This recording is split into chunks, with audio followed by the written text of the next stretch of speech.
Empezar a ver los signos y síntomas, la relación que tienen que tener con el paciente. Vamos. Lo primero vamos a empezar con esta competencia que tienen que aprenderlo para cuando venga la doctora, porque es lo que les va a preguntar. ¿Qué métodos de diagnóstico microbiológico existen? Directos e indirectos. Luego, ¿cómo se pueden identificar los microorganismos patógenos según su relación? Comprender los principios básicos del análisis microbiológico y su importancia en el diagnóstico médico. Luego ya las competencias prácticas, técnicas de laboratorio como la admisión de Gram, el cultivo, la sensibilidad de antimicrobianos, interpretar resultados, y eso lo vamos a hacer la próxima clase, creo, la parte práctica. Y luego la puedes sacar después la lista por favor, llega vos. Ya vamos a empezar entonces con el diagnóstico de una infección. ¿Cómo empieza el diagnóstico de una infección? ¿Qué tengo que hacer? Vamos a empezar primero con el paciente. El paciente viene a nosotros, vamos a hacer los médicos. Ahora hay dos puntos importantes que no se tienen que olvidar. ¿Qué va a ser la clínica? ¿Qué más? ¿Laboratorio o algo más? ¿Tiene directamente clínica laboratorio? ¿O no? Diagnóstico puede ser diagnóstico clínico. Pero hay otro tipo de diagnóstico. ¿Resolutivo? ¿Estás seguros? ¿O qué tipo de diagnóstico? Aparte de la clínica, ¿qué tengo que ver en un paciente? Aparte de la clínica. Los signos. Eso es clínica. Cuando hablo de clínica, hablo de signos y síntomas. ¿Cómo se conocen esos antecedentes? ¿Perdón? No. Historia clínica es acá. O todo en general. Diagnóstico epidemiológico.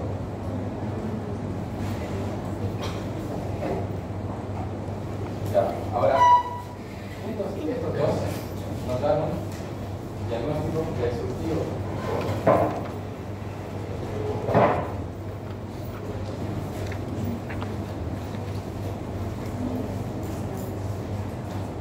Ya. Si ven este esquema de acá, lo que le falta es esto. La primera parte que es la relación del médico-paciente. ¿Qué hago en la clínica? ¿Qué es lo que se observa en la clínica? ¿Se hablan de signos y signos? Vamos a ver qué son los signos y qué son los signos. Signos y signos. El conjunto de signos y síntomas me da síndrome.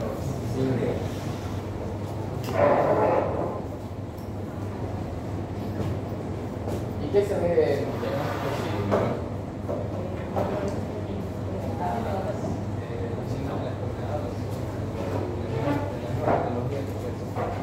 Tampoco. ¿Qué se ve en epidemiología? ¿Qué es la epidemiología? Ya va por ahí, más o menos. Faltan los conceptos. ¿Qué veo en la epidemiología? Si en esta parte veo los síntomas, signos y síndromes, ¿qué veo en la otra parte? ¿Qué es lo importante de la enfermedad? Se ve una enfermedad. Por un lado voy a ver los signos y por el otro lado, ¿qué puedo ver? Ya puede ser el agente causal. Puede ser. Empezar a... ¿Te acuerdas de la cadena epidemiológica? Sí, la vía clínica. Ya, la vía de transmisión. ¿Qué más? ¿Qué agente causal? ¿Qué más? La cadena epidemiológica. Ese tema ya lo avanzamos. ¿Cuál es? Ya puede ser el reservorio. ¿Qué más? ¿Cuál? El huésped, ya. ¿Qué más? Hay una puerta de entrada, una puerta de salida. No se olviden la cadena epidemiológica. La epidemiología, lo van a ver en salud pública, es una ciencia que va a estudiar la incidencia de la enfermedad. Entonces, en esta parte yo voy a ver todo lo que no tenga que ver con síntomas. Puedo ver la estación del año, si hay una epidemia, por ejemplo, de alguna enfermedad. Puedo ver qué porcentaje de pacientes hay enfermos, qué porcentaje curados, cuáles son los agentes causales, cuál es la vía de transmisión, cuál es el reservorio, cómo es el contagio, cuáles son las medidas de bioseguridad que se tienen que tomar. Entonces yo todo eso veo en la diagnóstico epidemiológico. Ahora, ¿qué es un diagnóstico presuntivo?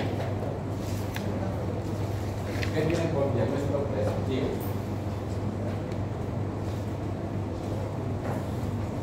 El diagnóstico presuntivo es lo primero que nosotros pensamos, es como una sospecha clínica. Si les doy un ejemplo, su compañero de acá viene con tos y con fiebre, ¿qué sospecharían ustedes? ¿Algo más específico? Ya dengue, puede ser otra cosa. La neumonía, la fiebre, la Influenza, ya muy bien, ¿qué más? Dengue, influenza, ¿qué más? ¿Puede tener COVID o no? Sí. Tiene fiebre y tos, COVID. ¿Qué estoy haciendo? Estoy dando un diagnóstico presuntivo. No es el diagnóstico definitivo, porque para llegar al diagnóstico definitivo, como hay varios agentes causales que pueden causar una misma enfermedad, o varios agentes que se parecen, producen enfermedades iguales. Por ejemplo, el COVID, el dengue, la influenza, el resfrío. Yo no puedo saber solamente con la sintomatología o con el diagnóstico epidemiológico que es, digamos, un resfrío, que es dengue. ¿Y qué necesito para eso? Un análisis microbiológico, como se llama, su bien. Entonces, es importante que cuando está acá, una vez que haya realizado el diagnóstico presuntivo, me apoye en los análisis microbiológicos. Ya de manera rápida, los análisis microbiológicos hay directos e indirectos.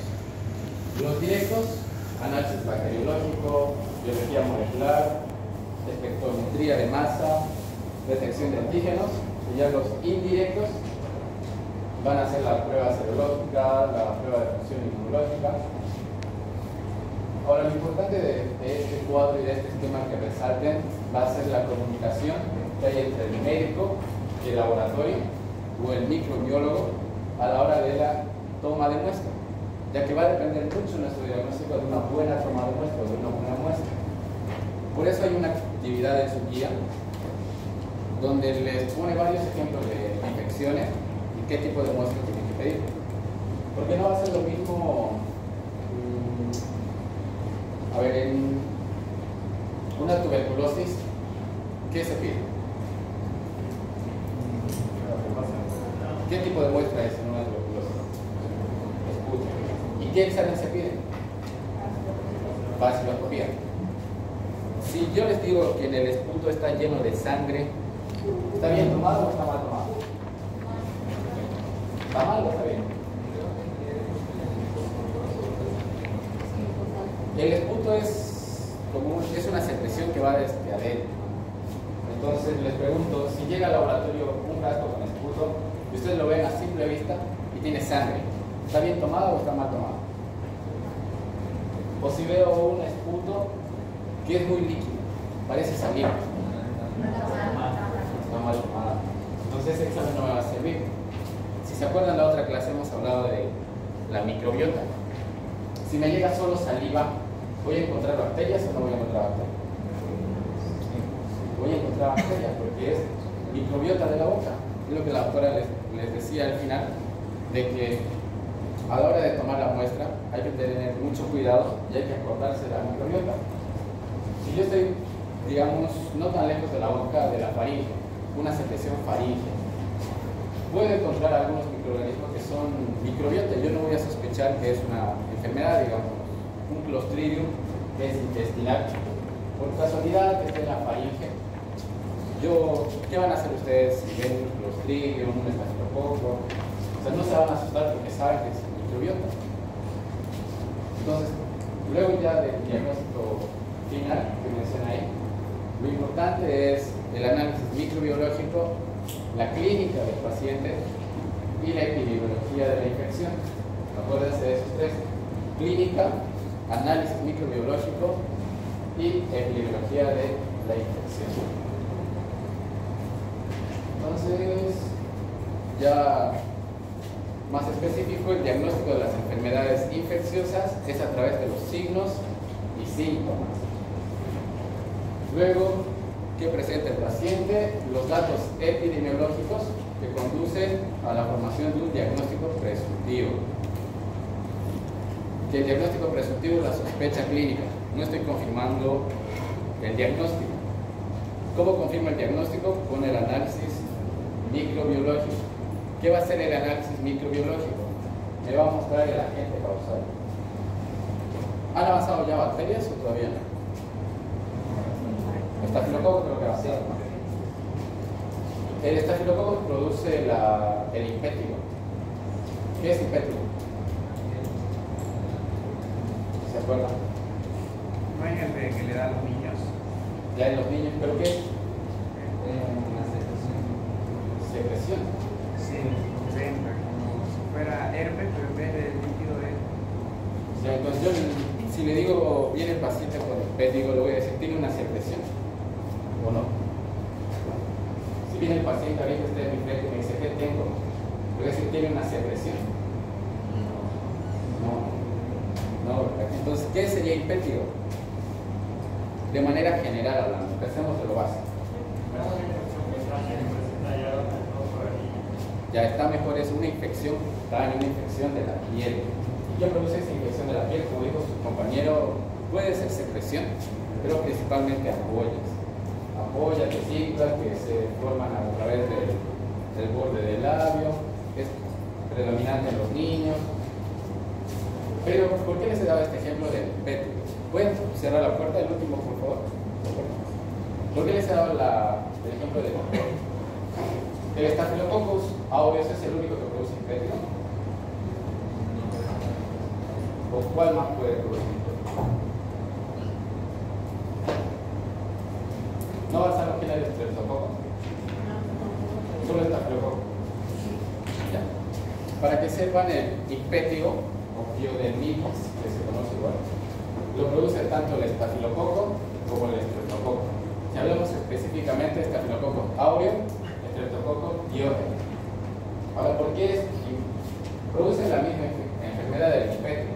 Porque si hablamos del género de estafilococo, lo que ustedes ya llevaron, áureo, ¿puede ser tratado por penicilina o no puede ser tratado por penicilina? No. ¿Por qué? Tiene resistencia.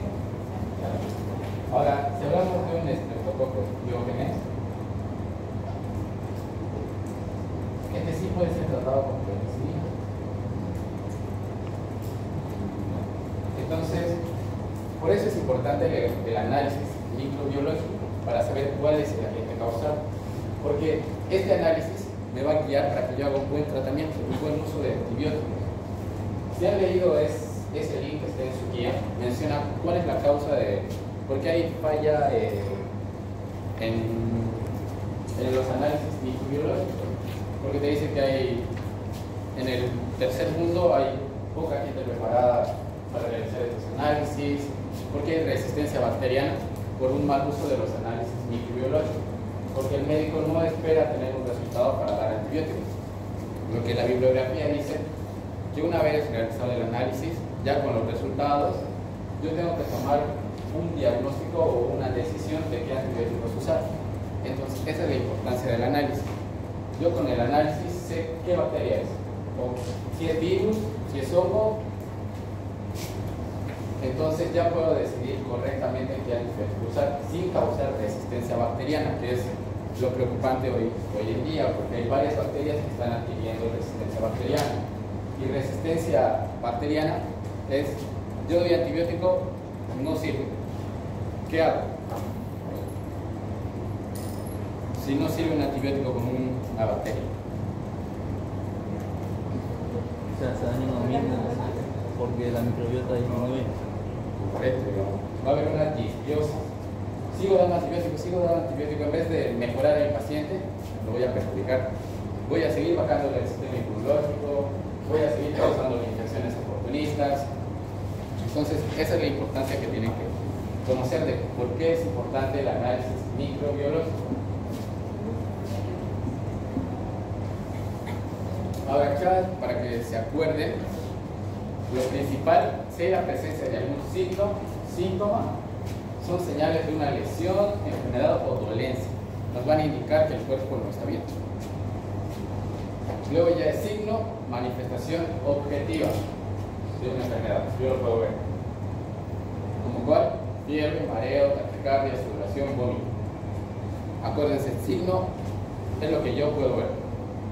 Síntoma, manifestación subjetiva. Es solo lo que el paciente siente y yo no lo puedo ver. Ejemplo, cefalea intensa, fatiga, malestar, vértigo, somnolencia.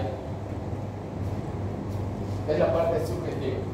Ya luego ahí el mismo esquema que se lo realicé abajo. Del paciente va al médico, del médico que tiene que hacer una evaluación clínica y una evaluación epidemiológica.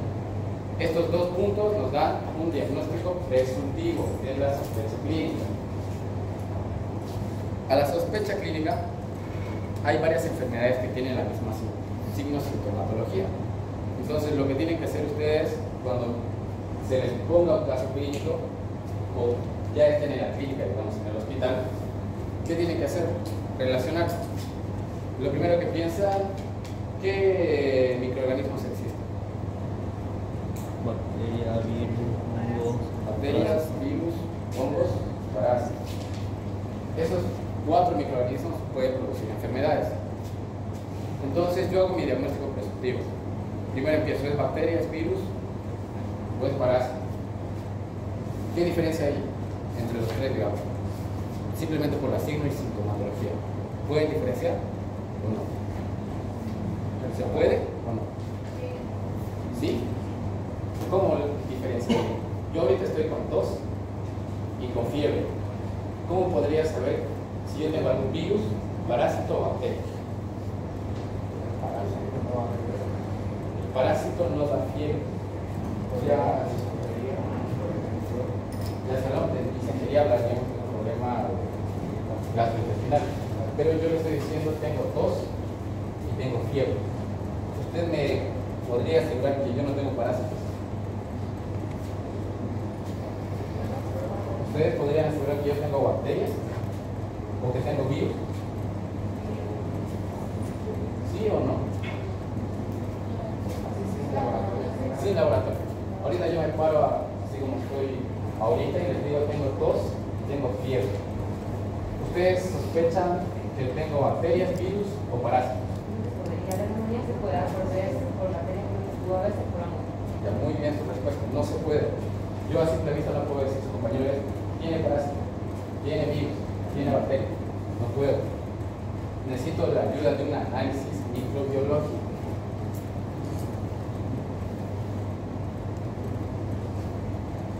Ya lo importante, como les decía, del análisis microbiológico es dar un tratamiento oportuno, ya que el tratamiento va a ser diferente. Si hablamos de bacterias, parásitos, virus, va a ser diferente. En bacterias usamos los... ¿Qué se usa en bacterias? Antibióticos.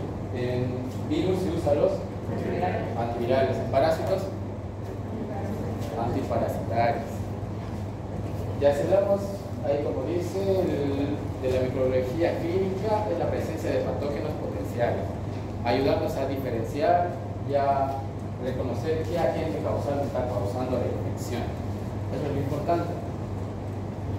Nos va a orientar para decidir la conducta terapéutica más apropiada. Ahora vamos con los métodos. Hay métodos directos, métodos indirectos. En los métodos directos, el examen microscópico, cultivo microbiológico, detección de antígenos, biología molecular y espectrometría de masas. Empecemos por el primero. ¿Qué me pueden decir por un examen microscópico? ¿Cuál sería el otro nombre de un examen microscópico? ¿Cuál sería el otro nombre de un examen microscópico? ¿Qué quiere decir microscópico? ¿Qué entienden por examen microscópico?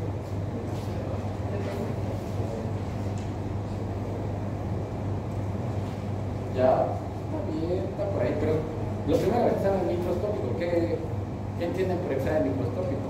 Observación del microscopio a través de la muestra. Ya lo dice la palabra, por el microscopio. Es el primer examen que se realiza, es un examen directo, en otras palabras.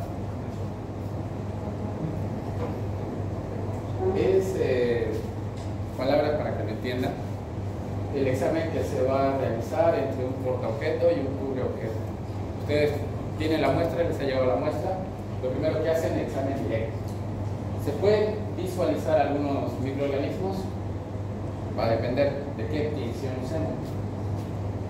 Luego, ¿qué se puede observar por el microscopio? Se puede observar células epiteliales, cristales de oxalato de calcio, eritrocitos, los hongos. O sea, las bacterias se pueden visualizar con las tinciones. Vamos a recordar las tinciones que ya hemos hablado. Los parásitos se pueden visualizar en un examen directo. Acá para que tengan alguna idea de cómo se ve. ¿Por qué se hace? Los tres primeros son importantes: células epiteliales, leucocitos y eritrocitos. Estos tres es importante porque si hablamos de células epiteliales, cuando yo, el mismo ejemplo del esputo, ustedes ven en el microscopio y observan muchas células epiteliales. ¿Estaría bien tomada esa muestra o no? Observan muchas células epiteliales. ¿Estaría bien o estaría mal? ¿O qué les indicaría que haya células epiteliales en esa muestra? Que la muestra está contaminada. Puede ser. ¿Qué más? Tienen la muestra de esputo. Ustedes ven en el microscopio y observan muchas células epiteliales, como se observa ahí. ¿Qué les indicaría eso?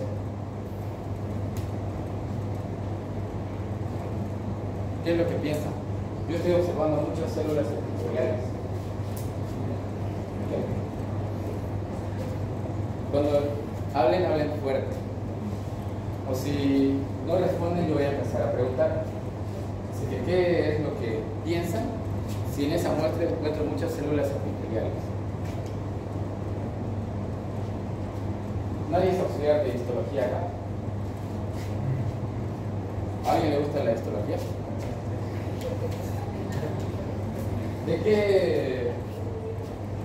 Si hablamos del esputo, ¿por qué partes anatómicas pasa el esputo? Vía respiratoria, ya. ¿Y de qué está formada la vía respiratoria? Epitelio estratificado. Entonces, ¿y qué es ese epitelio? Células epiteliales. Entonces, si yo observo en la muestra células epiteliales, ¿qué es lo que pienso? Hay parte de la membrana de la mucosa de la pared, de la vía respiratoria. Ya está mejor. Pero hay parte de la mucosa del epitelio. ¿Qué te da a entender?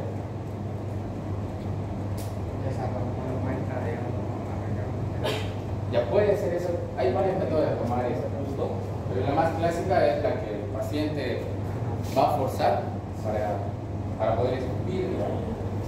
Entonces, al hacer ese esfuerzo, puede dañar el epitelio y por eso van a haber células epiteliales. Puede ser, hay un rango normal de células epiteliales que se puede observar en el microscopio, pero si hay un exceso de células epiteliales, ¿qué me indica a mí que hay algún daño en el tracto respiratorio? No es normal que haya muchas células epiteliales. Entonces, ¿qué les indicaría si hay hartas células epiteliales? Que hay daño en el tracto respiratorio, hay algún daño. Y se observan muchos eritrocitos, ¿qué les indicaría? Hay sangre. Sangre. Y si había sangre, ¿qué hay en el tracto respiratorio? ¿Es normal que haya sangre? No. Si hay algún daño, primero vieron células epiteliales. Sabemos que va a haber daño en el tracto respiratorio. Si hay algún daño, va a haber hemorragia. Si hay hemorragia, yo voy a observar el eritrocito. Leucocito. ¿Qué nos indican los leucocitos? Que hay una infección. Entonces yo, en una muestra de un paciente infectado, ¿tengo que observar leucocitos o no? Y si un paciente aparentemente sano viene a realizarse un control y yo observo leucocitos, ¿le digo que está enfermo o que está sano? ¿Está enfermo? ¿O que está sano? Un paciente aparentemente sano viene a realizarse un control de rutina y me deja una muestra de esputo. Yo observo leucocitos en esa muestra. ¿Está sano o está enfermo? Depende si el número está elevado.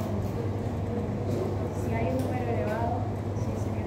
Ya si hay un número elevado, dice su compañera, puede estar enfermo. ¿Alguien tiene otra respuesta? Puede ser una infección. Puede ser una infección, puede ser infectado. ¿Cómo aparecen los leucocitos? ¿De qué se encargan los leucocitos? De la defensa, ya de manera general. Si hablamos más específicamente, ya mejor y vaya. ¿Ustedes ahorita tienen leucocitos o no tienen leucocitos? Entonces va a depender lo que dijo su compañera, depende de la cantidad. Porque puede haber un paciente que sea una infección sintomática. ¿Qué quiere decir infección sintomática? Que los síntomas se pueden ver. O sea, el paciente tiene síntomas. Infección sintomática. Hablamos la otra clase. ¿Qué es una infección sintomática? O asintomática. No tiene síntomas. No tiene síntomas, pero sí tiene una respuesta inmunológica. Entonces va a ser normal que encuentre leucocitos. Ahora, hablando ya de lo que se observa ahí, cilindros, platos amorfos, fosfatos, oxalato de calcio, cistina, van a ser ya más, o sea, cristales que se observan en la orina. Cuando ustedes vayan a realizar un puro cultivo, pueden encontrarse eso. Pero eso ya es la parte de la química y que no interesa tanto. Acá, de las tinciones que hablamos, la principal que hablamos es la tinción de Gram. ¿Para qué sirve la tinción de Gram?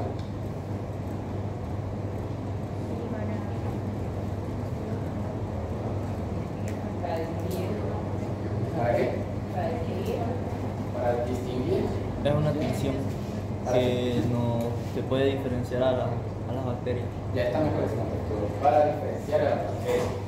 Dijimos que la tinción de Gram nos clasifica las bacterias en Gram positivas y Gram negativas. Es importante. La tinción de Gram en Gram positivo. ¿Cuál es la clasificación bacteriana de acuerdo a su morfología? La que está como aquí. Clasificación bacteriana de acuerdo a su morfología.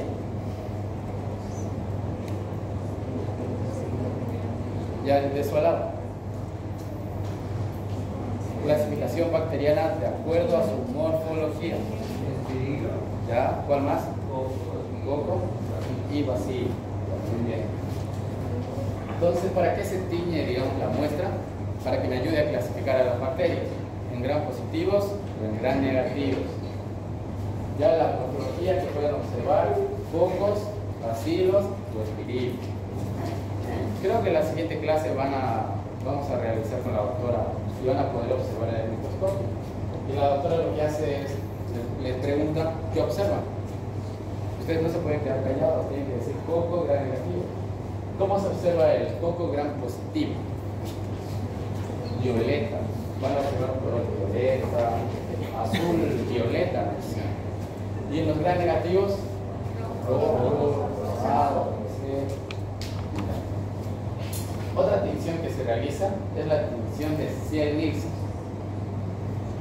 Creo que en la segunda clase, creo que fue la primera, que les mencioné por qué es importante la tinción de Ziehl-Neelsen. ¿Quién me dice por qué? ¿Qué puedo diferenciar con esa tinción? A esas bacterias que no se, que digamos, tienen una pared celular diferente y que no se dejan teñir, en este caso con ese tipo de tinciones de Gram. Ya está bien el concepto, para eso puede servir. Pero ¿qué bacteria es importante? Micobacterias. ¿Cuál? Tuberculosis. Ahí está, ¿por qué se clasifica como bar? Bacilo, ácido, alcohol, resistente. Eso es lo que la doctora. ¿Para qué se usa la atención de Nielsen? Para bacterias que su pared celular no tienen peptidoglicano. En este caso, si hablamos del Mycobacterium, de la tuberculosis, esta bacteria tiene ácido glicólico en su pared celular. También les mencioné otro género de bacterias que no tienen pared celular. ¿Quién se acuerda? ¿Qué bacteria no tiene pared celular?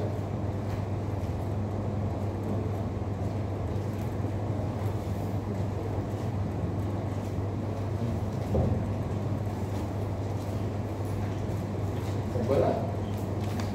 ¿De qué bacteria no tiene pared celular?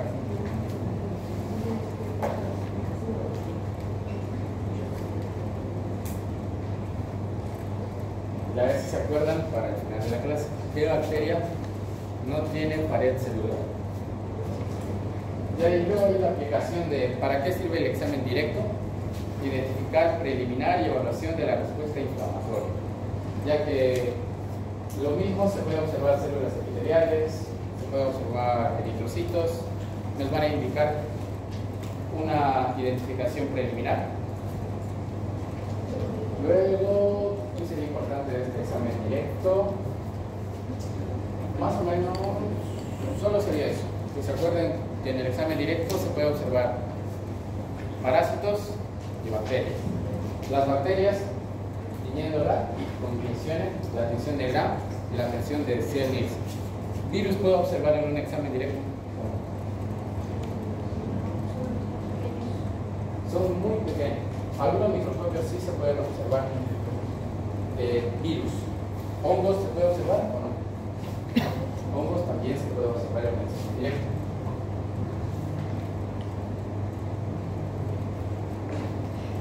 Después de realizar el examen directo y yo haber identificado el agente causal o en la bacteria, me voy al siguiente paso, que es cultivo bacteriológico.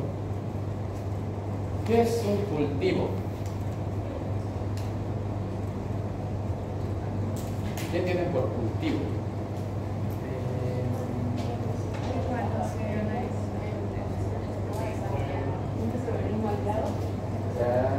Se pueden desarrollar en el cultivo, pero en pocas palabras, Generar un ambiente para su desarrollo como observación. generar un ambiente para su desarrollo, que haga bien. ¿Qué más? ¿Qué necesita la bacteria para crecer? Proteínas, puede ser Una buena temperatura, un buen pH. una buena temperatura, un buen ambiente físico, si hablamos de eso, de lo químico. Entonces, un cultivo va a ser un conjunto de nutrientes, de proteínas, de medios físicos que son capaces de hacer crecer una colonia de bacterias. ¿Puedo yo desarrollar una colonia de bacterias? ¿Qué cultivos hay? Tenemos dos tipos, como menciona ahí. Agares, que son los sólidos, y líquidos, que se menciona que son caldos. Es igual, lo vamos a realizar. Los agares son como está en la imagen que está agarrando, ese redondo. Es un conjunto de nutrientes donde yo pongo el agente causal, o sea, una bacteria. Hay varias maneras de realizar este procedimiento, lo vamos a ver, pero de manera más general, yo agarro el agar y de izquierda a derecha, de arriba a abajo, voy pintando. Espéculo se llama ese aparatito que está agarrando, con el que se pinta, pinto hacia abajo, pinto de lado a lado, para que se formen colores. ¿Cuál es el objetivo de este cultivo? Identificación definitiva a través de pruebas bioquímicas. ¿Por qué se realiza cultivo? Principalmente es para después realizar el antibiograma. El antibiograma es una prueba para medir la resistencia bacteriana. La resistencia bacteriana a diferentes antibióticos. Yo en ese disco pongo pequeños discos de antibióticos y veo si son resistentes o si son sensibles a ese antibiótico. Ahora, detección de antígenos. Esta prueba de detección de antígenos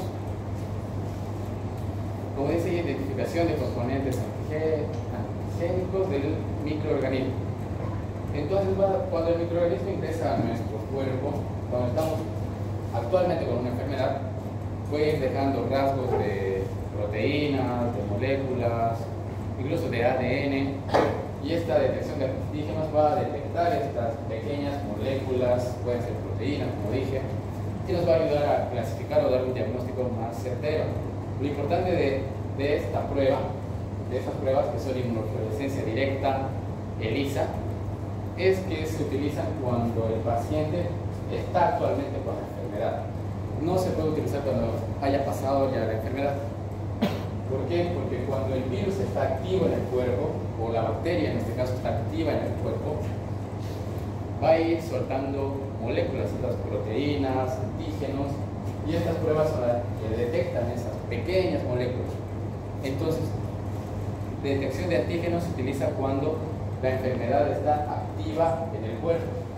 Puede servir para ver en qué estadio de una infección está, si es una etapa temprana, tardía o complicada. Ya la aplicación, diagnóstico rápido en infecciones bacterianas o virales. Ahora, la biología molecular, principalmente hablamos de la PCR. ¿Qué significa PCR? Reacciones cadenas alcohólicas. ¿Qué hace la PCR? Si alguien sabe. ¿Qué hace la PCR? Detecta el material genético de la bacteria. Ajá, determinar el material genético de la bacteria. Para que entiendan de una manera rápida, la PCR, cuando realizamos este examen, va a detectar, como dijo su compañero, el material genético. Va a detectar una pequeña cantidad de material genético y lo va a multiplicar, esta PCR. De una pequeña va a desarrollar más material genético, miles y millones de material genético, ADN en este caso. Y por eso yo puedo identificar con esa pequeña molécula de ADN, puedo identificar la bacteria o el virus. Es una identificación rápida, especialmente en infecciones físicas. La PCR se puede usar en etapas tempranas de la infección, porque va directamente a buscar una pequeña cantidad de ADN, de material genético. Para la espectrometría de masas, es un método analítico, cuantitativo, más específico, donde examina los componentes químicos de la bacteria. Hay esa máquina que se puede hacer. Yo principalmente, o en mi caso yo no observé que realicen esta prueba, pero se menciona que tiene que haber nuevas tecnologías, nuevos métodos de diagnóstico, porque los actuales están fallando. Entonces se menciona esta espectrometría de masas, donde se mide la cantidad, los compuestos químicos de la bacteria en el cuerpo. Y esto nos va a ayudar a tener un análisis más certero, identificación rápida y precisa directamente desde colonias o hemocultivos positivos. Hemocultivo es el cultivo que nosotros realizamos en sangre. Hemocultivo, por eso. Le vamos a realizar un cultivo en una muestra sanguínea. Luego, identificación basada en análisis espectral de las proteínas. ¿Qué es la proteína? Cadena de aminoácidos. Una cadena de aminoácidos. Ya. Pero, ¿quién está con la doctora Iván? Compuesto químico. Compuesto químico. Lo básico. De naturaleza animal o vegetal. Ya, está bien eso. Pero lo principal que hace que la doctora, o que valga la pena, digamos, su materia, es que te enseña que si no sabes algo, lo primero que empiezas a decir es un compuesto químico. Entonces, la espectrometría de masas es un análisis analítico cuantitativo de los compuestos químicos. En este caso menciona las proteínas. Para los métodos indirectos, tenemos dos tipos: serología y pruebas de función inmunológica. ¿Qué es lo importante de estos métodos indirectos? ¿Quién me dice? ¿De eso qué? Estos detectan los anticuerpos. De los anticuerpos. ¿Pero por qué hay anticuerpos? ¿Por qué? Ya hay una respuesta del organismo. Entonces, si yo combino, digamos, lo que me dijeron sus compañeros, los métodos indirectos van a ser métodos donde se van a medir la respuesta del organismo al antígeno, en este caso a la bacteria. Yo puedo medir cómo está respondiendo mi organismo a la infección. A ver, ¿qué anticuerpos hay? ¿Cuántos tipos de anticuerpos hay? 5. ¿Cuáles son?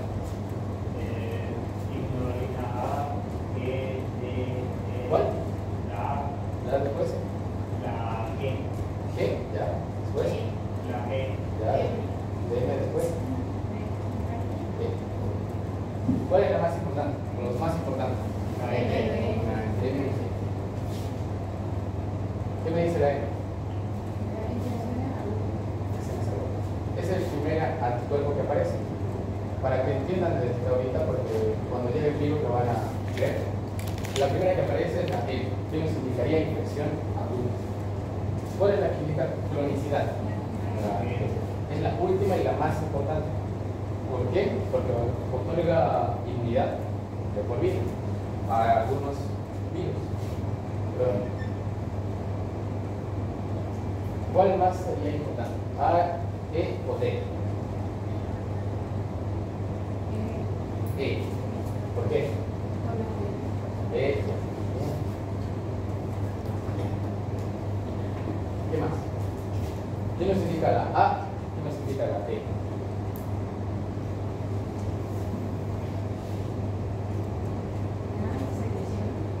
Ya. Este es el anticuerpo que aparece en la mucosa. De la D. No, de todo. ¿Qué es la D? Tiene que ver con el linfocito.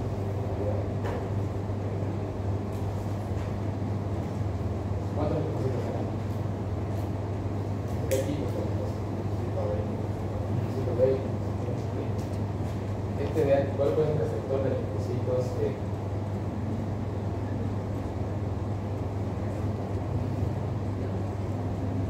Eso es para que se acuerden cuántos tipos de anticuerpos tenemos. Tenemos 5 tipos.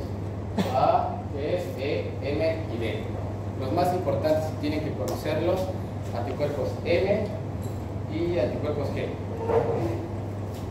Entonces, empezamos con el primero, serología.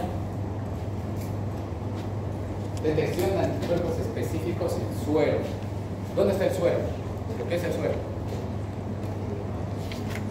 ¿De dónde yo puedo obtener el suero? Del plasma. ¿Y dónde está el plasma? Sangre. Entonces, ¿cómo se va a realizar esta prueba? Puede ser. ¿Cuál sería la muestra en una serología? Sangre. Y de la sangre sale el plasma, del plasma sale el suero. Ya, entonces, si la doctora les pregunta cuál es la muestra para una serología, sangre. Y en esa, ¿qué voy a observar en esta técnica serología? Hay ensayos, ELISA, pero principalmente reviso los anticuerpos. El diagnóstico de infecciones pasadas o presentes. ¿Por qué me dice diagnóstico de infecciones pasadas? Queda marcada la respuesta. Entonces, ¿qué anticuerpo me saldría de una infección pasada? IgG. ¿Y en una infección aguda? IgM. ¿Qué diría que es IgM? ¿Qué es pasado o qué es reciente? Reciente. Tienen que saber la diferencia. Luego hablamos de pruebas de función inmunológica. Esta parte no es tan complicada.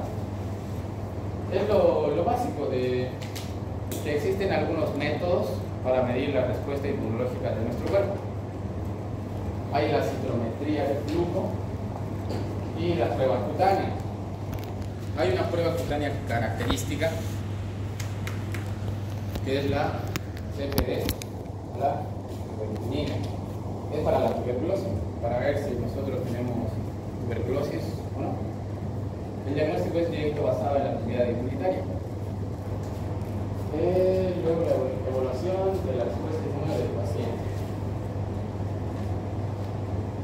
Ahora, lo importante que resalta su guía es que tiene que haber una buena comunicación entre el médico y el laboratorio de bacteriología clínica a la hora de la muestra, lo que les decía, porque la toma de muestra va a ser muy importante para tener un buen diagnóstico y un buen tratamiento.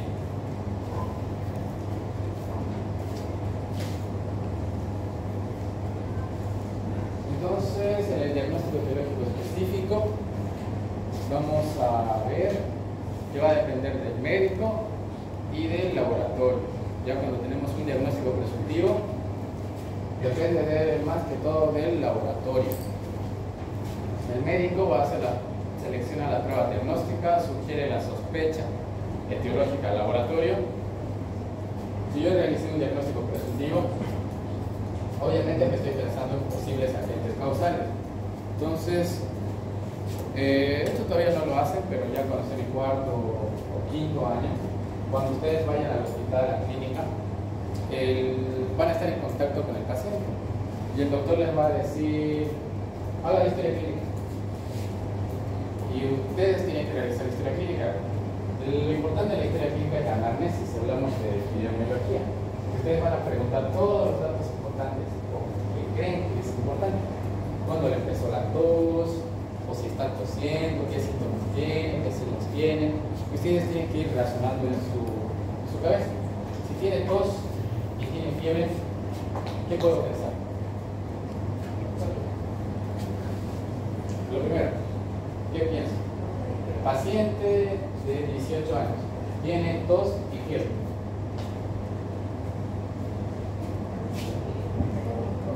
Virus, puede ser, ¿ya qué más? Y luego le sumo otros síntomas, dolor de estómago, tos, fiebre y dolor de estómago. Luego me llegan los resultados heces con sangre. Parásitos, puede ser bacterias también. Entonces, ¿qué haría yo para diferenciar si es parásito o bacteria? Laboratorios. ¿Qué pediría? Análisis microbiológico, ya, pero de manera más específica. Bien.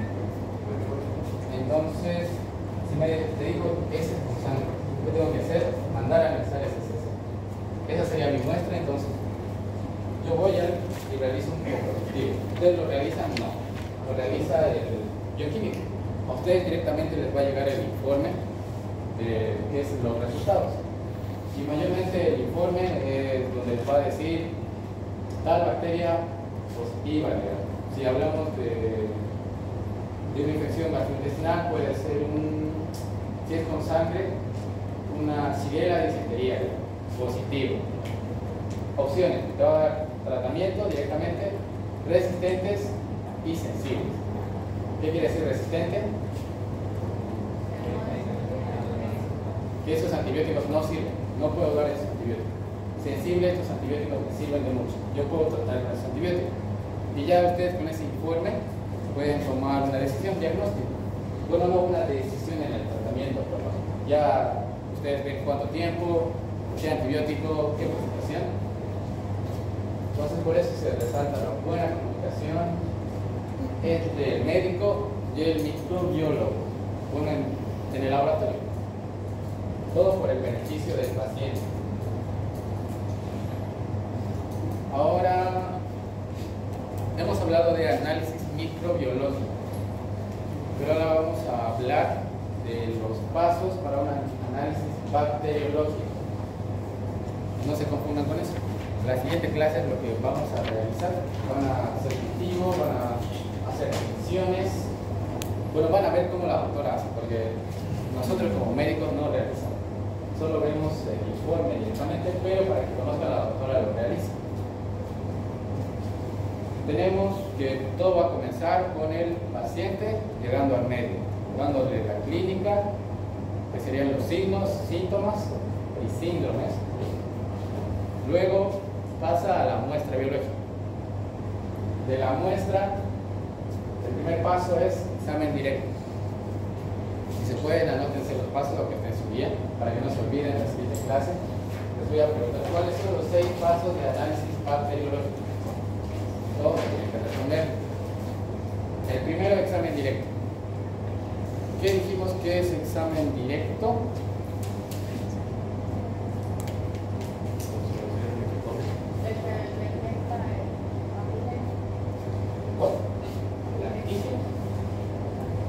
¿Qué es antígeno?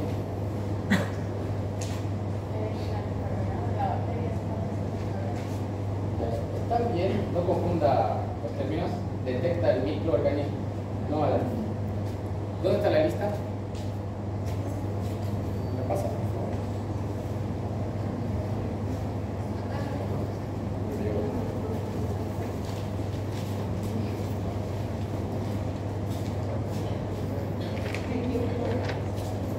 A ver, tinción de Gram y tinción de Stieltjes. Eric Santiago, ¿para qué sirve la tinción de Gram? Para clasificar a las bacterias. ¿Y la tinción de Stieltjes? Para aquellas bacterias que no tienen peptidoglicano, como el micobacterium. Ya, muy bien. ¿Qué paso sería después de la tinción? Daniela Rocha. ¿Quién es Daniela Rocha? ¿Qué paso sigue después de la tinción? Para que se acuerden. Tengo la muestra, he hecho el examen directo, he hecho la tinción. ¿Qué paso sigue? Después de realizar la tinción.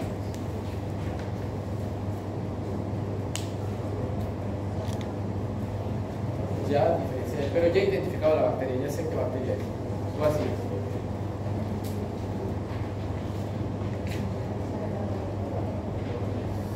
Realizar el tratamiento del diagnóstico.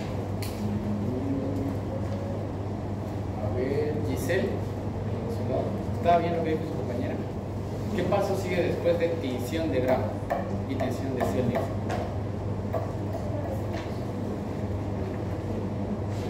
Patricia. ¿Qué paso sigue después de la tinción de Gram?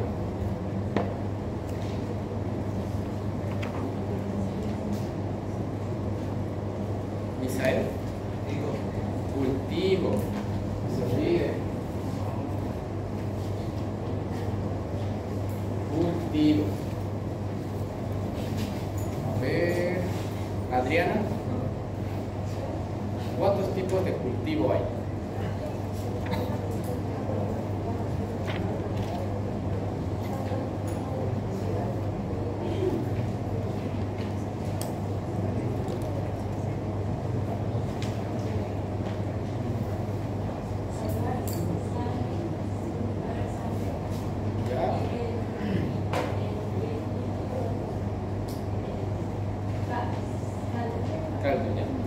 Está bien lo que dijo, pero de manera general hay 2 tipos, sólidos y líquidos. Los sólidos vendrían a ser los agares y los líquidos los cálidos. Ya si hablamos de agares, para que conozcan hay varios tipos, puede haber agar chocolate, agar McConkey, agar Lower-Jason, agar sangre.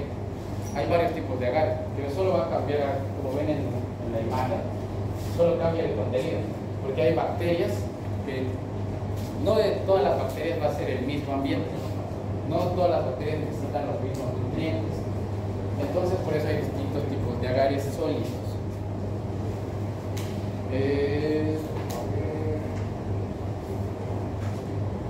Ivani, que después del cultivo sigue identificación. A ver,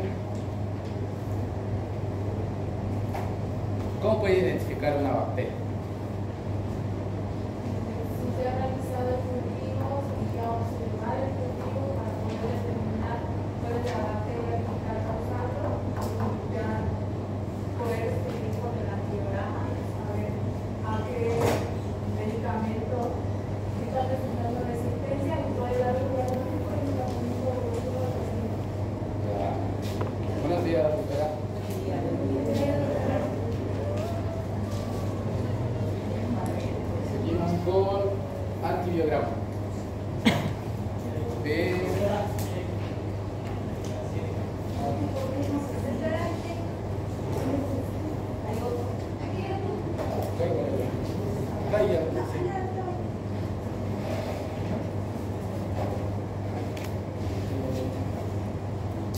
Carlos Cruz Mamaña.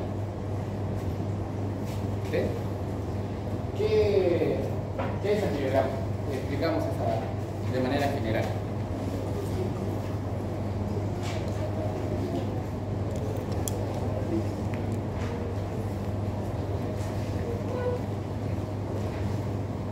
¿Para qué me ayuda el antibiograma?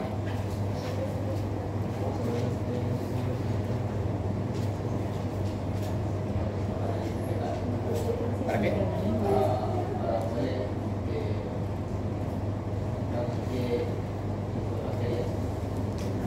Determina la sensibilidad.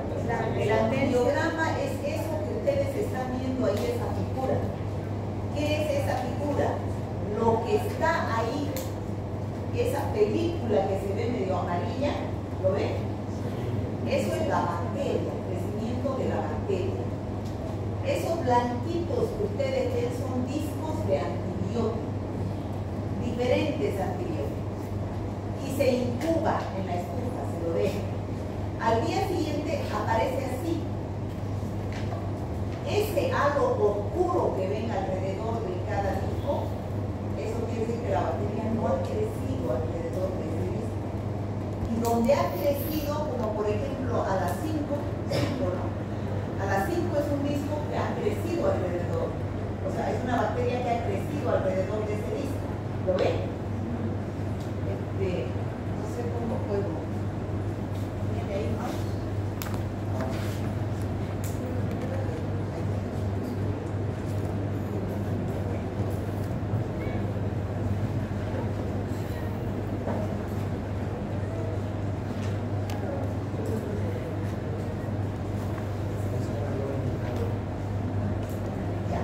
Por ejemplo, miren, ahí hay un halo, ¿no es cierto? Un halo grande. Quiere decir que, ¿se nota lo que estoy diciendo? Quiere decir que la bacteria no ha crecido alrededor de ese disco. Entonces, ¿qué quiere decir? Que eso sucede in vitro, en el laboratorio, pero lo mismo sucede in vivo. ¿Por qué?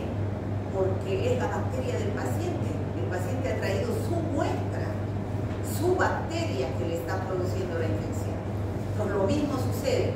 Y al decir es sensible, yo puedo hacer tratamiento. Quiere decir que ese antibiótico está haciendo efecto. No está dejando que crezca la bacteria. Lo mismo va a suceder en vivo. ¿Me entienden? En cambio, fíjense acá, en este de acá, la bacteria crece alrededor de ese antibiótico. Entonces, ¿qué quiere decir que ese antibiótico ni para qué me den? ¿Por qué? Porque puede que haya falla terapéutica. ¿No? ¿Se entiende, chicos? O sea, la práctica de hoy es el análisis bacteriológico.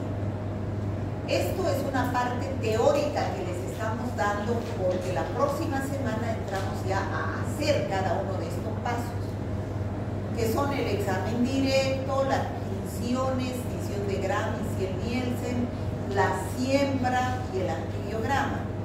Eso tarda 48 horas. Ustedes, va el paciente, como por ejemplo aquí.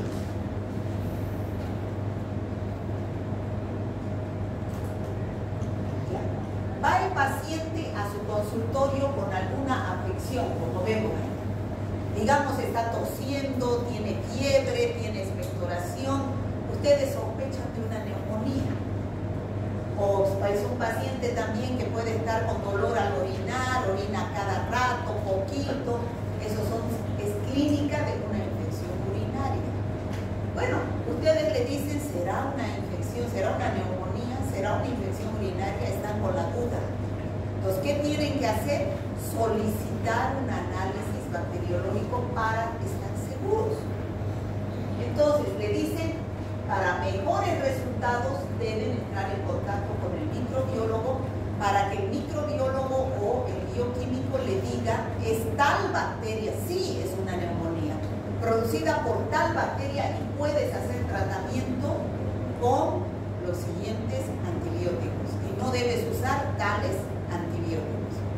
Entonces, ¿cómo llegamos a eso? No sé dónde está eso. La principal conexión entre el médico y el laboratorio de bacteriología clínica es la muestra, porque esa muestra es donde está la bacteria. Si está con infección vaginal, hay que sacar una secreción vaginal, ¿no es cierto? Que se recolecta y se envía para su procesamiento. Es por ello que la recolección correcta de una muestra clínica para su cultivo es la etapa más importante en el aislamiento exitoso de un microorganismo responsable de una infección. ¿Se entiende?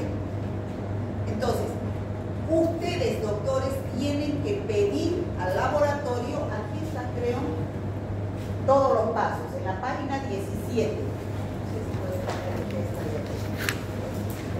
Eso es lo que vamos a hacer en el laboratorio, en la página, ¿eso?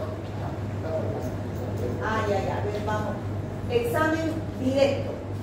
Llega la muestra al laboratorio, lo primero que vamos a hacer es un examen directo. Lo vamos a hacer la próxima clase acá. Vamos a buscar leucocitos. Todo eso que ustedes ven, esos puntitos así granulosos, son leucocitos. Ese es un campo microscópico. Hay gran cantidad de leucocitos, ¿no? Cuando hay más de 10, puede significar que sea una infección, pero ahí no vemos baceles. Pasamos al segundo paso, que son las tinciones. Fíjense, ya en las tinciones podemos observar cocos, bacilos, gram positivos, gram negativos, ¿no es cierto? ¿Lo ven? Pero tampoco sabemos qué bacteria es. La de arriba es la tinción de Ciel-Nielsen. Esa es para cuando ustedes sospechan de tuberculosis, por ejemplo. Esa tinción solamente es para micobacterias. En cambio, la de abajo, la de grande, es para una gran cantidad de bacterias.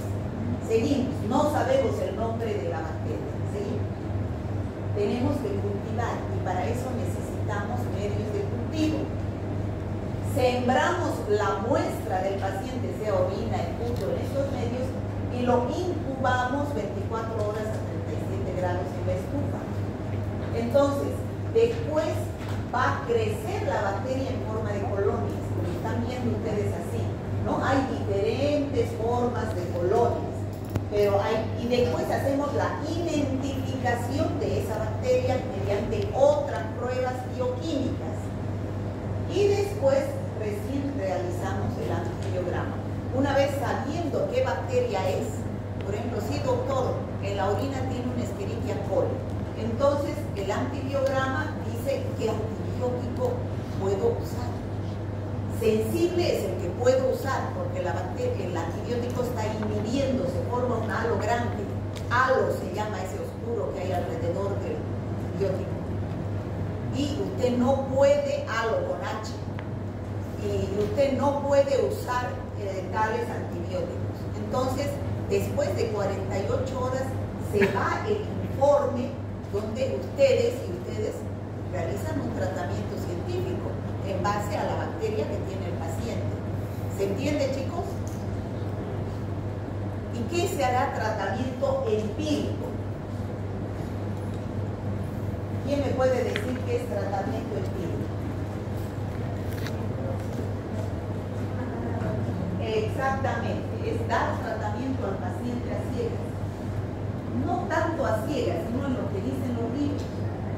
Los libros dicen que la mayoría de, por ejemplo, que tengo una infección urinaria el paciente, la mayoría de los libros dicen que la bacteria más importante en infecciones urinarias es la Escherichia coli. Y los antibióticos que mejor dan sensibilidad a la Escherichia coli son las norfloxacina, ciprofloxacina, sulfatrimetoprim. Pero ¿qué pasa? Entonces le doy ciprofloxacina. ¿Qué pasa si ese paciente, Juan Pérez, es resistente a la ciprofloxacina? ¿Voy a hacer un buen tratamiento? No, ¿no es cierto? Entonces, por eso es que ustedes llevan esa materia de bacteriología para que aprendan a solicitar análisis al laboratorio y hacer un buen tratamiento a sus pacientes después de la interpretación del informe que les da el laboratorio. Eso se les enseña ya. Lo que vamos a hacer la próxima clase es la práctica. O sea, examen directo, vamos a hacer un examen directo, una tinción de Gram, una tinción de Ciel-Nielsen, pero solo para que vean cómo se hace, porque eso no lo van a hacer ustedes. Esa no es su trabajo, no es su función. Su función es pedir análisis, saber qué análisis pedir en cada caso, de acuerdo a la clínica y a la epidemiología del paciente, y después, una vez que tengan el resultado, interpretar el resultado y hacer el tratamiento. Esa es la función de un médico. ¿Está claro? Se les enseña a hacer para que sepan cómo se hace en el laboratorio, cómo trabaja el bioquímico en el laboratorio para darles a ustedes el informe correspondiente. ¿Ya? Siga. Ya, entonces, seguimos. Aquí están los tiempos. El primer día, el examen directo. El segundo paso sería la colección de gramos y la adquisición de 100 Nielsen. El tercer paso, la siembra o cultivo, que se incuban por 24 horas a 35 grados. Ya en el segundo día, lectura de cultivos e identificación de género y especie y se realiza el antibiograma. Ya el tercer día, lectura del antibiograma, si es sensible o resistente a los antibióticos. Ya tenemos que nos va a dar un total de 48 horas para que nos entreguen el informe final al médico. Vamos a ir con sus actividades de su guía. Tenemos un ejemplo de informe bacteriológico. Sebastián Valverde Justiniano, ¿cómo rellenaría este informe bacteriológico? Ese es el informe que ustedes van a recibir del laboratorio.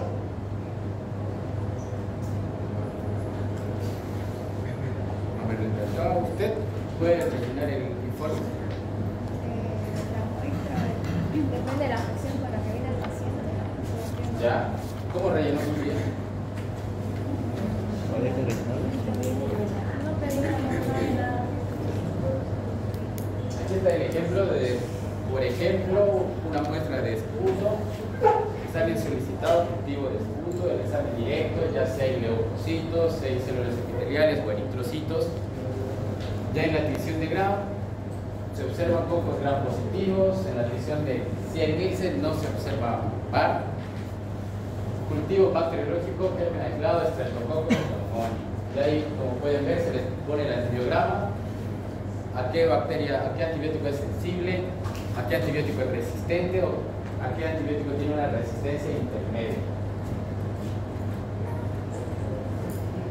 Ya para terminar con esta parte, tenemos la conclusión que la bacteriología continua va evolucionando rápidamente con avances que transforman tanto el diagnóstico como el tratamiento. La integración de nuevas tecnologías y enfoques innovadores promete mejorar la salud pública y abordar desafíos ambientales críticos. Están desarrollando la importancia de seguir investigando y aplicando conocimientos microbiológicos en diversas áreas. Para ayudarnos, si hablamos en parte del diagnóstico y el tratamiento, los análisis bacteriológicos nos van a ayudar para tener un buen tratamiento, para evitar lo que ahora es un problema muy grande, la resistencia bacteriana, por el uso inadecuado de antibióticos. Seguimos con el cuestionario.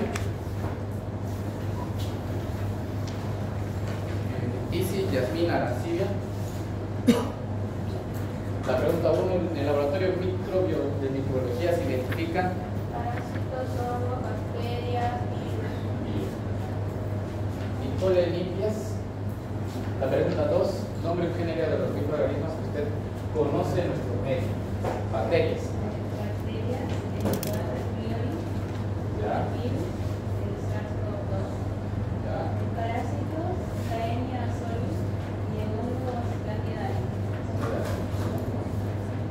Está bacterias, virus, puede ser Clostridium, SARS-CoV-2, Teniasolium y Candida albicans. Seguimos. Daniel Yucra. La pregunta, ¿cuánto tiempo tarda en salir el resultado de este que se solicita el análisis? 48 horas. Julie Glenny. La siguiente pregunta, la lee y la responde, por favor. ¿Cuál es el papel principal del laboratorio de microbiología en el diagnóstico de infecciones? Si se va a realizar cirugías, si se debe completar el proceso de infección, la terapéutica, si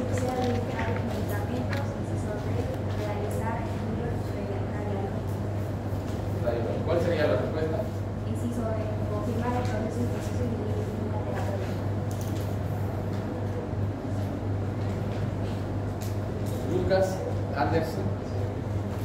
La pregunta 3. Dale fuerte, por favor. ¿Cuál es uno de los principales problemas que enfrentan los laboratorios de microbiología en países desarrollados? Inciso A, exceso de recursos. Inciso B, falta de personal capacitado. Inciso C, resultados microbiológicos incompletos. Inciso D, demasiadas pruebas de microbiología. ¿Cuál sería la respuesta? Falta de personal capacitado.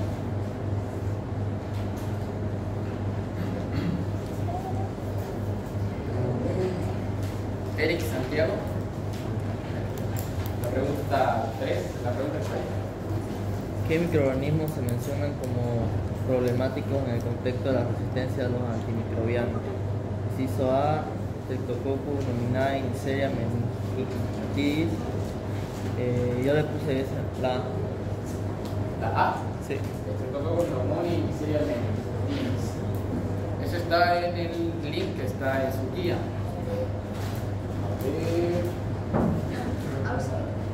Esa pregunta también está correcta en inciso B. Está todo lo que dice. Inciso B. Pero más completa creo que está A ver, ¿cuál es? ¿Cuál de las dos? ¿Qué microorganismos se mencionan como problemáticos en el contexto de la resistencia? Streptococcus pneumoniae y Neisseria meningitidis, no. Acinetobacter, Staphylococcus aureus, Pseudomonas, Klebsiella, Enterobacter. ¿Es la B? Es la B. La B, pero demás no hay problema tanto. O sea, hay problemas, pero no tanto como la resistencia. María Isabel Hurtado. ¿Hubo la siguiente pregunta? ¿Qué se sugiere como una estrategia para mejorar el diagnóstico microbiológico? Opción A, incrementar la cantidad de antibióticos disponible. B, incorporar tecnologías de diagnóstico rápido.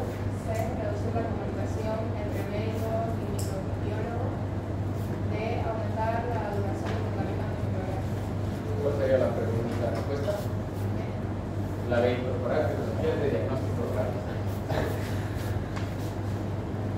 ¿Por qué no sería aumentar la duración y el tratamiento antimicrobiano? ¿Qué errores encuentran en ese ejercicio? ¿Qué causaría aumentar la duración en el tratamiento antimicrobiano? Distribuir la microbiota. Ya puede causar una disbiosis, puede producir una resistencia bacteriana, Debilita exactamente. la debilita el sistema inmune también. La última. Eric Junior Vallejos. La pregunta, la lee, la responde, por favor. ¿Qué se menciona como una consecuencia del uso inadecuado de antimicrobianos? Esa pregunta sería la B, la emergencia de patógenos. Antimicrobiano es lo mismo que antibiótico. ¿Verdad? Vamos a seguir con la otra actividad. Esta tenía que investigar y rellenar. ¿Dónde están las listas? Esta está más completa.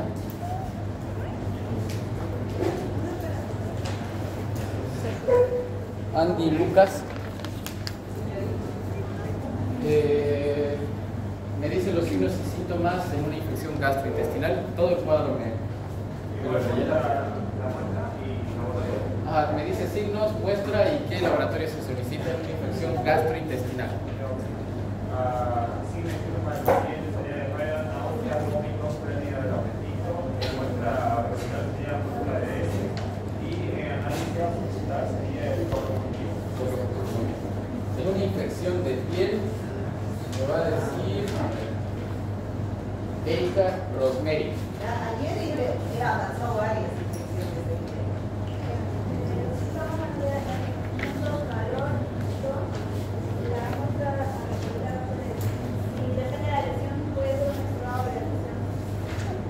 Ya un estado de gran infección bien.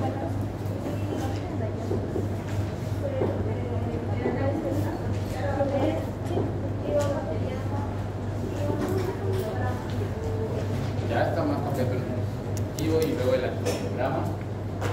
infección genital de la vaginitis, Lisbeth Karina. Rellena, por favor, ¿cuáles serían los signos y síntomas que se pueden observar en una vaginitis?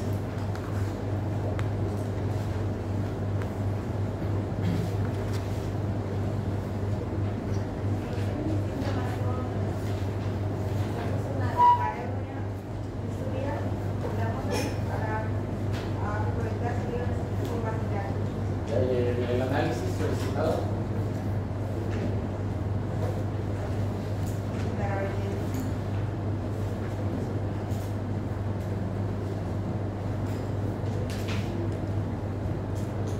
Un cultivo de secreción vaginal. Carlos David Pantoja, de una uretritis. A ver, Pantoja, ¿sabe lo que es uretritis? No sabe, diga, porque no está obligado a saber. Inflamación de la uretra. Pero ¿cómo va a ir ese paciente con uretritis a su consultorio? ¿Qué signos, síntomas va a tener? ¿Cómo?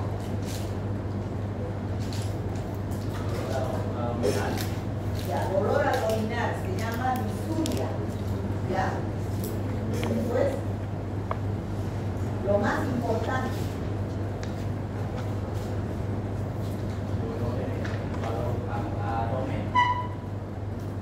va a ir con secreción en el pene, va a tener secreción, va a salir líquido del pene. Esa es una uretritis infecciosa. ¿Ya? Y en el primero que hay que pensar es en una gonorrea.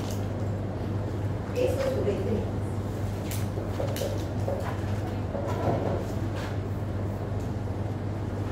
Seguimos con Erwin Dennis, en una infección de vías respiratorias, en una faringitis. Los síntomas serían irritación en la garganta, amígdalas inflamadas, muestra recolectar una secreción de la faringia Ya. y análisis analizar el cultivo de exudado. Por exudado faríngeo. Sarela Melanie Mamani.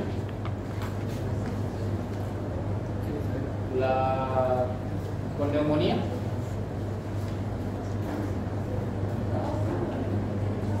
Está resfriada. Ya, a ver, entonces.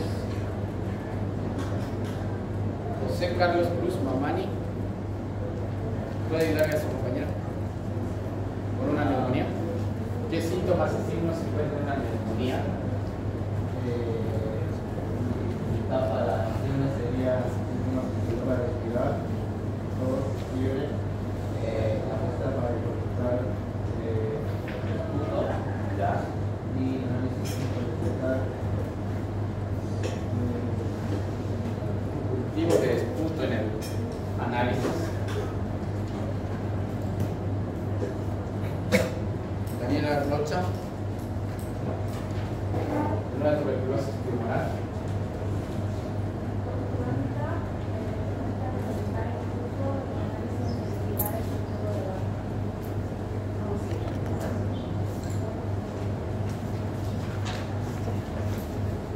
Javier.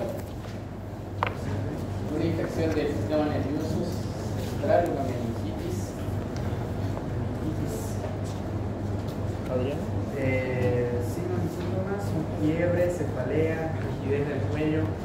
La muestra a recolectar el líquido cefalorraquídeo. El análisis es un análisis químico y radiológico del líquido cefalorraquídeo. Eso sería el tema de hoy, chicos. Si tienen alguna duda o alguna pregunta, alguna parte del tema que no hayan entendido, Repase las competencias. a las competencias. Tiene que ser cumplido.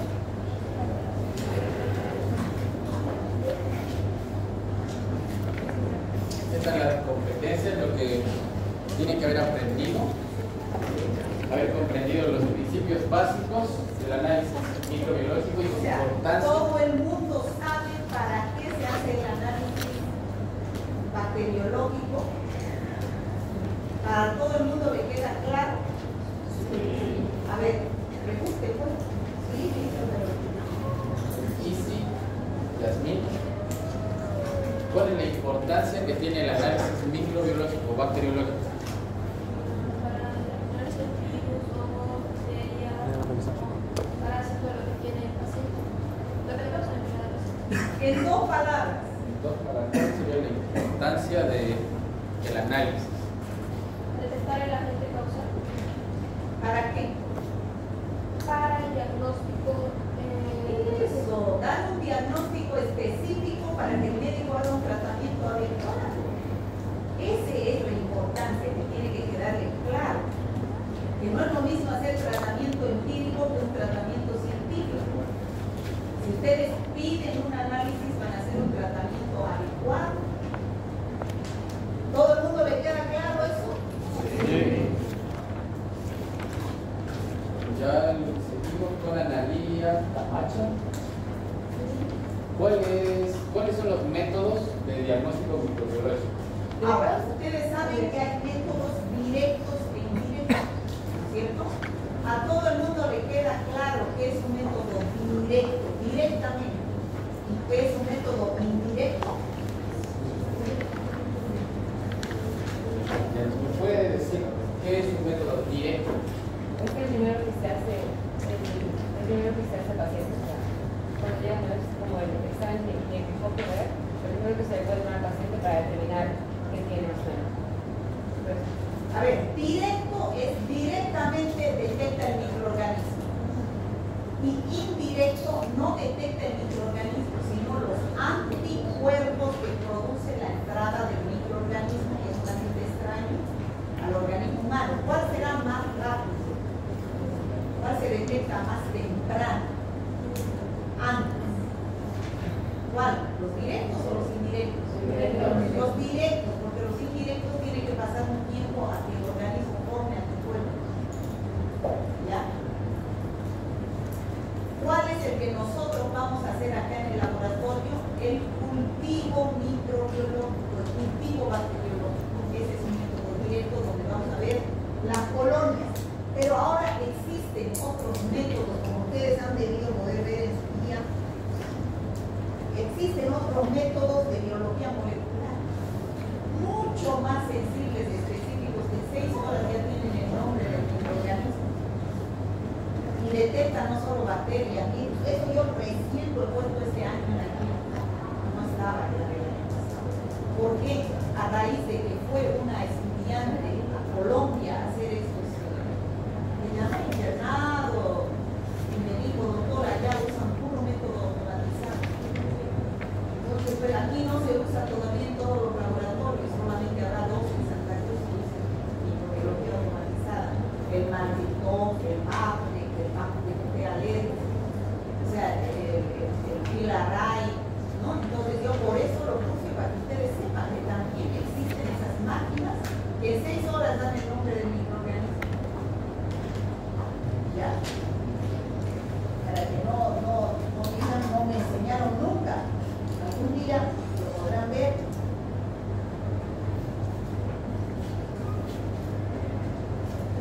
Ya, entonces, con esa parte terminaríamos las competencias. Luego la parte de técnicas de laboratorio con la TCG, los cultivos.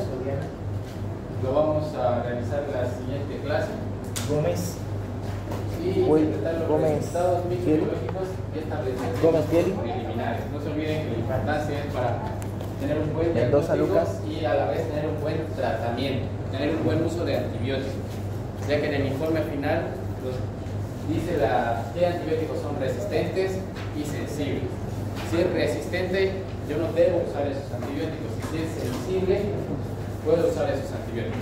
Entonces, la importancia, no se olviden, dar un buen diagnóstico y un buen tratamiento para el paciente. Caguana y es de y a los que no me han presentado sus guías, por favor, se quedan con faltas. Si no se ha cumplido eso, quiere decir que no van a lugar. No. Sacrificio en vano.